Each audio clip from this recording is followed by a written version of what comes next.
and it's SSX Tricky. So this game has like exhibition modes, but it also has career modes with tons of characters and tons of unlockables, and you can upgrade your character over time, which you're gonna have to do to succeed, believe me. But the game plays exactly like you would think. You race down various slopes while trying to pull off like over-the-top tricks and beat your opponents to the finish line. You do each course 3 times in a row, and each time it gets progressively harder. And if you finish in the top 3, you get to move on to the next track. What really makes the game stand out though is like the insanity of the tracks. Like they're way over the top with tons of ramps and jumps and rails you can grind and elevators and fans that shoot you up into the air. Everything you'd want in like a crazy snowboarding sort of playground. The presentation looks really good for a PS2 game, and the character design's really interesting and pretty funny. I like them a lot. Everything looks really crisp, and this game runs at a great frame rate. I don't remember like the frame rate really dropping much. I don't know if it's like 30 frames a second, but it feels like it's 60 frames. So if it is running at 30, man, they pulled off some black magic there. The music's really decent, but a lot of it consists of like EDM music or like silly, almost like barnyard music, and it can get a little repetitive. But some of the tracks, of course, they have like Run DMC's Tricky on there. That's really fun whenever you get to hear that. And one of the things I really love about this game is that kind of your success is dependent on finding these shortcuts in the level, and there are tons of them. They're really interesting. Some of them are like very obvious, some of them are really out of the way, and that's really what's kind of fun, is exploring the levels and finding these different routes to the finish line. Some of the things that really annoy me about this game, and I mentioned this earlier, that you have to finish each race like 3 times and it gets progressively harder each time. It's really annoying to come like first on race 1 and 2 and then like crash on race 3 and have to do all 3 races again. I found out though if you crash you can actually just restart that race from the beginning, but I'd already put like 10 hours into the game by that point, so I was frustrated with it. But after I figured that out, it made the game a lot easier, so I'd recommend that.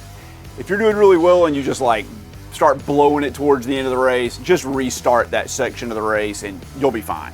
Also, there's really like no way to grind for upgrades for your character. You just have to get good. Yeah, you like unlock upgrades to your character as you play. You only unlock so many per race, and when you go back and redo the races, you don't unlock more upgrades. You only do it for like getting the bronze, the silver, or the gold medal, or the platinum maybe. I can't remember. Whatever the case, 1, 2, or 3 stars. And that gives you the points you need to upgrade your character, so you're kind of like building your character over time, but in a limited capacity. Also, I should mention that there's a show-off mode where you do the track solo and you just kind of like try to rack up the highest score you can doing different tricks. And it's a lot of fun, but sometimes it's really frustrating. I have a really hard time in this game grinding the rails, and I never truthfully got the hang of it. Like if I hit the rail and landed on it, I was okay, but like jumping up onto the rail was really tricky. And the jumping in this took me a while to figure out. You don't just press a button to jump. You like hold the button down to squat down, and then the longer you do that, when you let go of the button, you push off from the ground, and that's how you jump. And it took me like half an hour to figure out that's what you're doing. I just kept wrecking over and over and over again when I first started. I will say that this is one of those racing games where everyone is constantly like crashing and running into each other all the flipping time.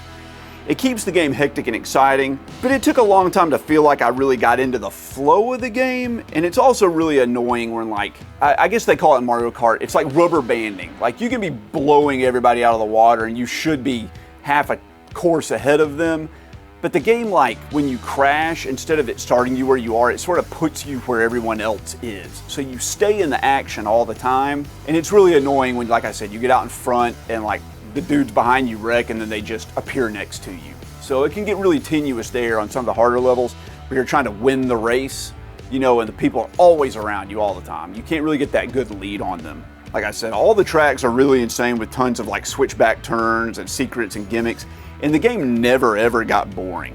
I would say this really is the best snowboarding game I've ever played, even if it took a while to get the hang of it, and even if there are like some, you know, idiosyncrasies that make it a little frustrating here and there, still amazing.